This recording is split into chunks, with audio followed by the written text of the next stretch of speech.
Muito boa tarde. Muito bom que a gente esteja aqui entre amigos, pensando um pouco mais na vida, pensando um pouco mais no que está acontecendo com a gente. É muito comum que a gente, olhando para a gente e olhando para as outras pessoas, a gente se veja meio assustado hoje em dia. Vocês têm olhado para os olhos das pessoas? A gente tem estado muito assustado, um estado de nervos, como se a tese da Atena tivesse razão. Qualquer coisa pode acontecer com qualquer um a qualquer momento. A tese do caos. Essa tese é muito importante, muito forte na sociedade e muito destruidora para a gente. Percebê-la é da máxima importância. Será que qualquer coisa pode acontecer com qualquer um a qualquer momento? Pelo menos colocar em dúvida essa tese já começa o nosso tratamento. A gente olha para tudo quanto é lado e vê gente doente. É ou não é? Inclusive na presidência das nações. Talvez seja o hospício maior, né? Ultimamente. Impressionante como os países maiores do globo, as autoridades mais respeitáveis, no Supremo Tribunal, na presidência dos Estados Unidos, na presidência da Coreia do Norte, da Rússia, para tudo quanto é lado que a gente olha, parece que a gente só vê louco, só vê doente. Vocês não veem assim? Só que essa constatação deve fazer a gente sair do aparvalhamento, sair da paralisia. Uma das passagens da codificação que são mais interessantes a respeito disso, no Evangelho segundo o Espiritismo, talvez nos ajude a pensar a respeito disso. Por quê? É impressionante como a gente se assusta e esse susto precisa ter a ver com a gente precisa perceber o que está acontecendo. Eu tenho uma amiga que tem um filho que está precisando ser internado por motivos psiquiátricos, já não é a primeira internação dele, e ele reclama muito para a mãe que lá onde ele está só tem louco. É, filho, né? É assim, né? Não é interessante isso? A gente reclamar que só tem louco onde a gente está? Nos trabalhos de subseção também parece assim. As pessoas aparecem, os espíritos aparecem, e eles falam, nossa, perto de mim só tem gente que parece que está morta já. Daí a gente fala, pois é.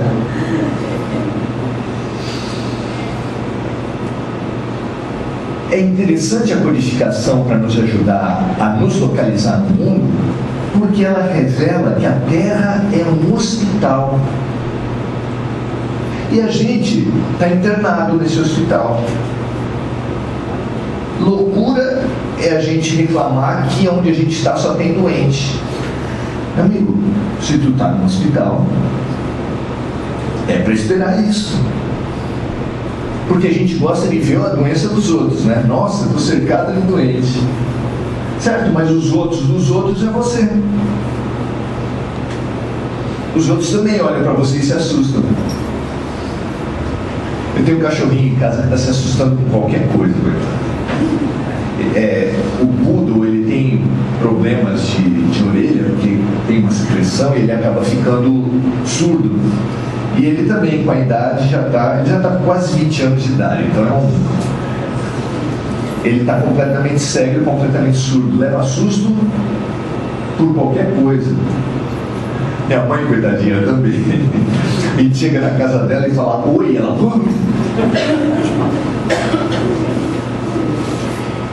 É muito interessante não só a gente reconhecer que a gente está no hospital, que a gente está cercado de doentes, mas também reconhecer a nossa doença, porque a gente começa a avançar na nossa cura. Por quê? Gente, enquanto você não reconhecer que você está doente, vai ser difícil você curar. Quem não tem problema não tem solução. O alcoólico que fala que para a hora que quiser, ele vai resolver? Ele vai curar? Não. Então, começar a perceber a coisa sem diagnóstico não tem cura, sem quem não tem problema não tem solução. E é muito interessante, hoje a gente vai se propor a dar uma rápida olhada nas curas que Jesus veio promover. Ele veio promover curas para especialmente 4 tipos de doença. E como as doenças não vêm do nada, não são à toa, elas sempre têm uma ligação profunda com a nossa realidade espiritual. A gente usa essas doenças do tempo de Jesus para pensar a respeito das nossas também, já que nós estamos entre doentes, né? Já reconhecemos isso, já é um avanço. Uma das doenças que Jesus veio curar é a doença do que era chamado nos evangelhos de os endemoniados. Endemoniado é uma palavra que vem de demônio, e demônio é uma palavra que modernamente parece que é o cão, o capeta, o chifrudo, o bicho ruim, né? Só que não é verdade. Se você conhece a obra de Sócrates, por exemplo, ele fala que ele consultava o daimon dele o tempo todo. Não, meu daimon fala isso, meu daimon é aquilo. O daimon de Sócrates era o guia espiritual dele, porque em grego, daimon quer dizer espírito. Não quer dizer espírito do mal. Daimon é só espírito. Então aqueles que estão endemoniados são pessoas que estão sob influência de espírito. A gente, quando fala que é espírita para as pessoas regalam o olho, assim, assustam mais ainda. A gente fala, nossa, você está vendo algum espírito perto de mim? Aí eu não vejo nada, né? Mas eu falo, tô. Para piorar. Aí não tem jeito de tirar. Olha, o espírito que eu tenho certeza que você tem, se tirar você morre, porque você é um espírito. Ah, tá. Tem outro. Olha, desde que você nasce até que você morre, tem um espírito que te ama tanto, mas te ama tanto que dedicou 80, 90, 100 anos da tua vida, a vida dele, para te acompanhar. É o teu espírito protetor, o anjo da guarda. Você também quer que esse saia? Não tem jeito. Só tem esse. Eu falei, bem. Então, endemoniados, quem são? Quem são os endemoniados? Somos todos nós. Você acaba de se reconhecer um endemoniado. O que você acha? É claro, infelizmente a gente tem outros também. Você quer saber que tipo deles tem? Não pergunta para mim, como eu já falei, não tem evidência. Mas você pode perguntar para você mesmo. Por quê?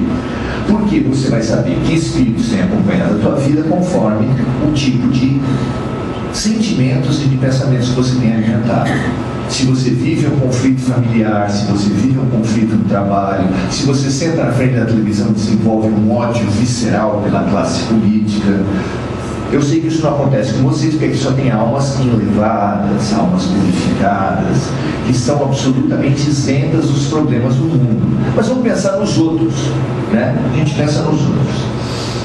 Se você tem cultivado esse tipo de sentimento, e conforme o teu sentimento e o teu pensamento são os espíritos que vêm para perto de você, você acha que você tem andado bem acompanhado? Pois é. Diga-me o que pensas e o que sentes, e eu te direi com quem andas, e eu te direi quem és. Ah, mas eu vou lá no semente, agora eu vou tomar um passe e vou melhorar. Vai sim. E que pensamentos você vai continuar cultivando? Ou vai passar a cultivar? Se você não tiver ideia de passar a cultivar outros pensamentos, você vai chamar quem para a tua vida? O semente é fraco. Opa, como dá de sábado só tem médium fraco? Quem sabe no domingo, quem sabe no tardio? Não, gente. O médium mais poderoso da terra disse para todos nós: vinde a mim, todos vós que estáis sobrecarregados, porque eu vos aliviarei. Se Jesus não podia resolver, pessoalzinho daqui, tem alguém? Chegou alguém melhor que Jesus aí? Está em falta. Então, endemoniados somos todos nós. Outro tipo de doença muito significativa que Jesus curava era a doença dos paralíticos. Paralítico, olha que palavra preciosa. Quando a gente está morrendo de medo, quando a gente se assusta por tudo, quando a gente está dominado pelo medo que vê problemas em tudo quanto é lugar, quando qualquer coisa pode acontecer com qualquer um, a qualquer momento, você fica o quê? Pois é. Jesus vai me curar. Vai lá no semente que alivia. Vai. Venha sempre. Nós estamos aqui para isso. Mas você precisa saber o que tem produzido a tua doença. Não é verdade? Senão o alívio vai ser só alívio. Daqui a pouquinho já vai dar o problema de novo. Mas hoje nós viemos falar sobre as duas últimas doenças dessas 4, eu falei de 2 rapidamente, e tem 2 doenças que são preciosas dentro das curas de Jesus. Uma delas é representada por uma magnífica figura dos evangelhos, Maria Madalena. Maria Madalena, segundo o livro Boa Nova, isso não está nos evangelhos, mas no livro Boa Nova, psicografado por Humberto de Campos, psicografia de Chico Xavier, fala que ela teve um final de vida peculiar, porque depois da morte de Jesus, digamos assim que os discípulos não foram muito acolhedores com a presença dela. Não sei se vocês me entendem. Uma mulher, começando pelo crime de ser mulher, já começou complicado, né? Ela era uma mulher. Além de mulher, ela tinha tido um passado que comprometia, e isso tornava a situação toda muito complicada. O passado de uma das mulheres mais lindas da Judéia, maravilhosa, dada com uma beleza fulgurante, e que usou essa beleza para a sua ascensão social.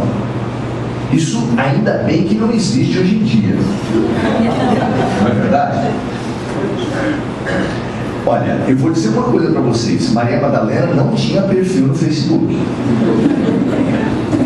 não postava fotos assim, digamos, com exposições do corpo, com olhares provocantes, não. Eu, pelo menos, se você colocar lá Maria Madalena, você não vai encontrar. Então, essa vivência, esse suporte, essa vida para a aparência foi um problema da vida dela, porque a beleza, todo mundo quer ser bonito, mas a gente não percebe como a beleza tem armadilhas por trás. Eu sempre comparei 2 grandes damas da TV e do teatro brasileiro, Tônia Carreiro e Fernanda Montenegro. Com todo respeito, as 2 figuras que merecem todo o nosso maior respeito, Tônia Carreiro, para mim, sempre foi uma das mulheres mais lindas que já passaram, que eu já vi. Uma mulher linda. E a Fernanda Montenegro, uma mulher feia.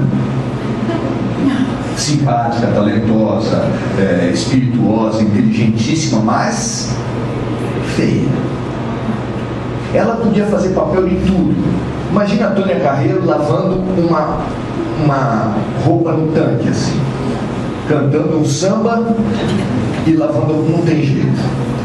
Fernando Montenegro podia fazer qualquer papel, da ricaça para empregada doméstica, para retirante, qualquer coisa cabia, porque o rosto dela era um rosto que cabia em qualquer personagem. Você acha que é fácil você sustentar uma beleza por toda a vida? Por que será que as pessoas feias não ficam tão obcecadas em fazer plástica o tempo todo, e as pessoas bonitas que têm que fazer plástica? Uma coisa interessante isso. A beleza é um peso também. A beleza é um peso também, e é difícil. E ela usar bem essa beleza é um desafio ainda maior. Ela usou do jeito que usou, mas encontrou Jesus e se reconciliou. Se reconciliou com o bem, com a vida, com o mundo. Após o falecimento do mestre, ela tentou acompanhar os discípulos, não foi bem acolhida.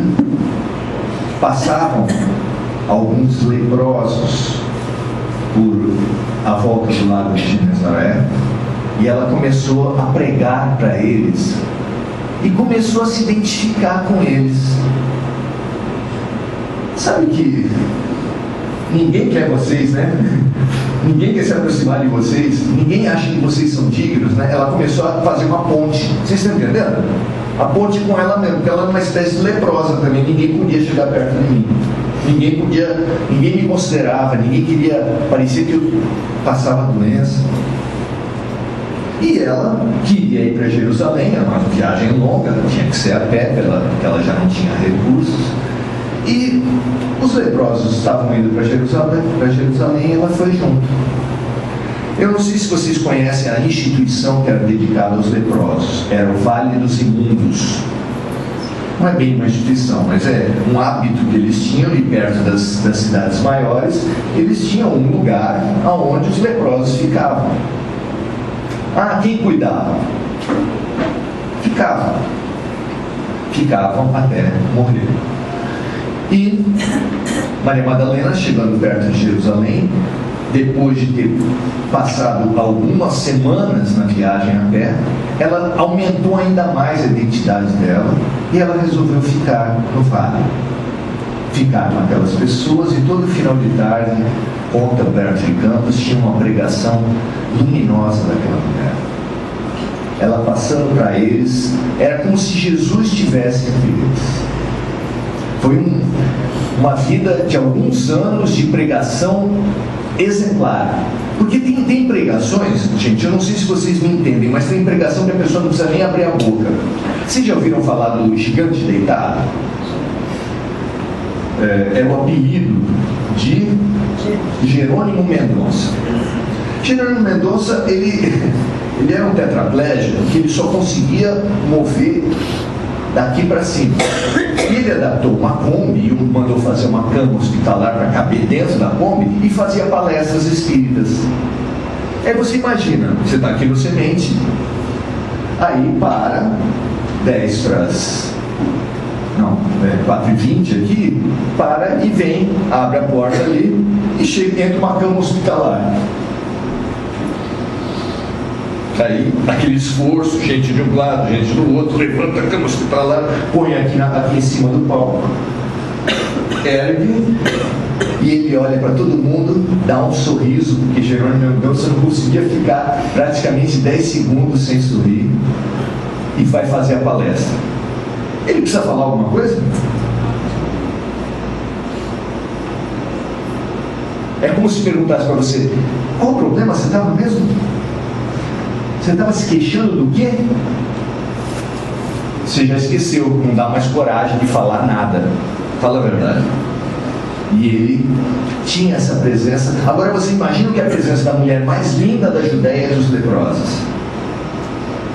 O que seria isso? Pinta esse quadro na tua cabeça. Todo final de tarde Jesus falava com eles. Isso se deu por alguns anos, até que ela contraiu também a doença e acabou morrendo de lepra também. Que significado tem isso? Bom, para quem não sabe, o mal de Hansen, a lepra, especialmente a não cuidada naqueles tempos, atacava especialmente a aparência física das pessoas. As pessoas ficavam com manchas na pele, arroxeadas, muitas feridas, odores, atacava o rosto, a aparência da pessoa ficava em péssimas condições. Bom, outro caso de cegueira, aí no campo da cegueira, é o exemplo fantástico que tem dentro da literatura espírita de Paulo Estevam. Cegueira foi o quarto tipo de doença mais curada por Jesus, talvez a doença mais curada por Jesus. Em Paulo Estevão, conta-se a história de um grande judeu, que apesar de muito jovem, era muito estudioso, de uma capacidade intelectual fantástica e que era muito considerado pela elite, porque eles falavam: esse vai ser o nosso líder, esse vai ser o grande sacerdote, esse vai ser o herdeiro da raça. E ele se pegou de raiva e também percebeu que seria uma oportunidade muito grande o combate àquela seita que colocava em xeque os princípios do judaísmo, aquela seita dos homens do caminho. E ele, com autorização do Sinédrio, deflagrou uma terrível opressão, uma campanha de assassinato, confisco, tortura e perseguição aos judeus. Foi a primeira campanha nesse sentido. Paulo de Tarso, na época conhecido como Saulo de Tarso, ele deflagrou uma terrível perseguição aos cristãos. Prendeu Pedro, torturou e acabou escolhendo como símbolo Estevão, uma grande figura do cristianismo nascente, e que ele condenou, coordenou o assassinato dele por apedrejamento.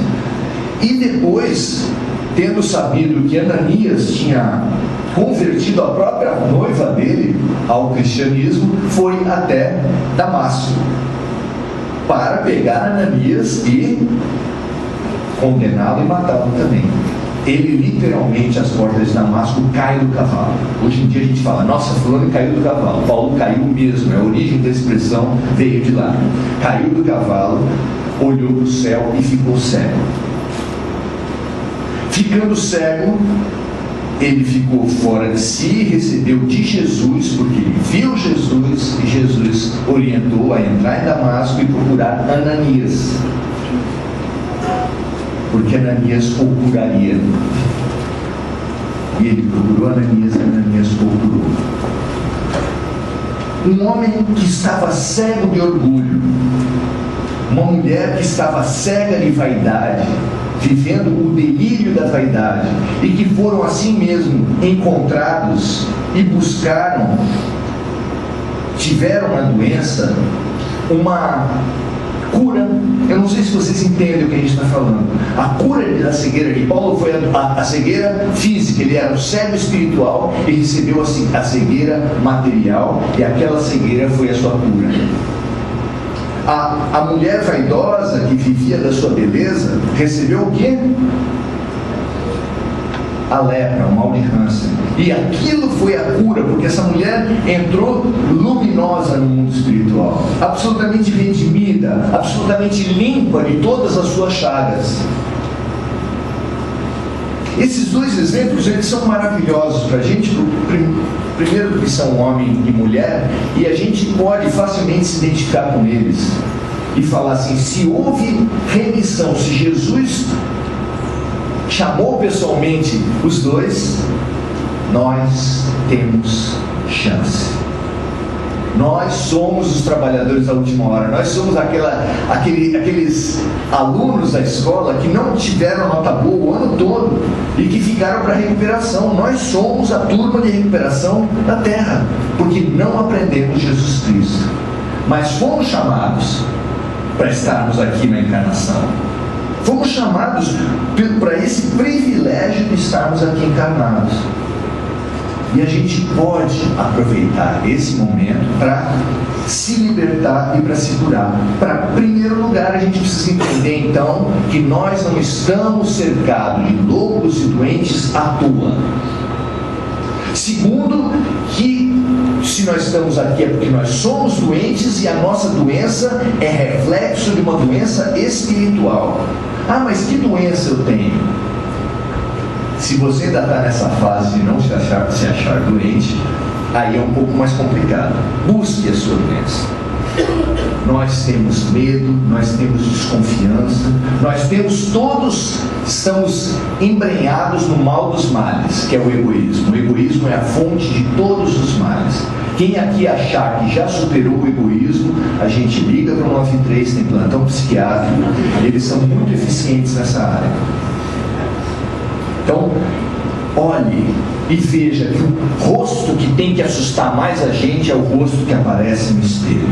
Olhe no fundo desse rosto, olhe nos olhos dessa pessoa e veja o quanto ela se sente solitária, incompreendida, perdida de não encontrar o rumo dessa vida.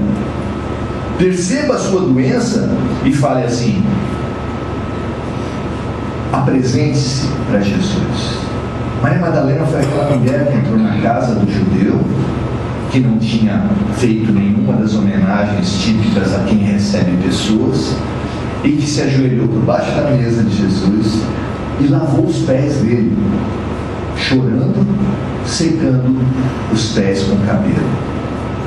Paulo de Tarso foi o discípulo que mais apanhou e mais sofreu. Ele sofreu castigos de açoites mais variados, mas se não fosse ele, o cristianismo não tinha chegado onde chegou, porque ele, nas suas viagens ele espalhou o cristianismo por todo lado com o seu exemplo. Chegou a ser jogado no lixo e dado como morto. Nós temos saída, nós temos solução, e a nossa primeira solução começa por perceber a nossa doença, perceber o que é a terra e perceber quem é o médico e qual é o remédio. Quem é o médico? Qual é o remédio para a nossa doença? Jesus, ratificando o Antigo Testamento, nos comunica o amor. O amor cobre a multidão dos pecados. Se nós passarmos a olhar todas as oportunidades de tratamento que estão à nossa volta e que são representadas por cada uma das pessoas da nossa família, do nosso trabalho, e olharmos essas pessoas como oportunidades de tratamento, como chamamentos de amor, a nossa vida vai mudar amanhã. Amanhã. E vai mudar de uma maneira peculiar, porque vai mudar sem mudar nenhum fato. Como é que é? Vai mudar sem mudar? Isso. A tua vida pode mudar amanhã sem mudar. Só pelo ângulo, só pela maneira de você olhar as pessoas, em vez de falar, lá vem ela de novo. Quando você encontrar a pessoa pela rua. Quando você olhar situações e falar, esse é o meu problema, é isso que eu preciso superar. Quando você parar e pedir a Deus que pare de te dar lições ou pare de te dar remédios, porque isso é um pedido insano de um louco. Pare de dar remédio. Não, mas você é doente. Pare de dar lição. Mas você é aluno, eu não posso parar de dar lição. Quando a gente parar de ser louco e falar assim, muito obrigado, professor, pelas lições que o senhor tem me dado. Muito obrigado, médico, doutor, pelas cirurgias que o senhor tem me dado. Se você imaginou, eu creio, você está no corredor, vê um monte de gente estrupiada e você ser chamado para a sala de cirurgia? Nossa. Você vai reclamar? Puxa, finalmente chegou a minha vez, me deram uma chance. Nós estamos com uma chance. Jó, o grande exemplo da fé do Antigo Testamento, ele fala, graças eu te dou, meu Deus, por ter testado o teu servo. Graças eu te dou, meu Pai, por ter me dado essa encarnação, por ter me dado esses problemas, por estar investindo em mim, por nunca desistir de mim. Com essa atitude, a vida da gente muda, tendo os mesmos fatos, porque você vai olhar tudo que até ontem era problema como solução. Sabe aquele doente teimoso, que a enfermeira precisa falar assim, abre a boca, põe a língua para fora, levanta a língua. A pessoa consegue, para falar que ela engoliu o remédio, ela põe a pílula debaixo da língua e fala: ah, tomei tudo. Mentira. Tem que mandar levantar a língua, porque a pessoa resiste ao tratamento. Nós temos resistido. E a gente pode, a partir de agora, confiar no médico, confiar na enfermeira, confiar no hospital, porque a gente reconheceu: nós estamos doentes, nós precisamos de amor. Obrigado.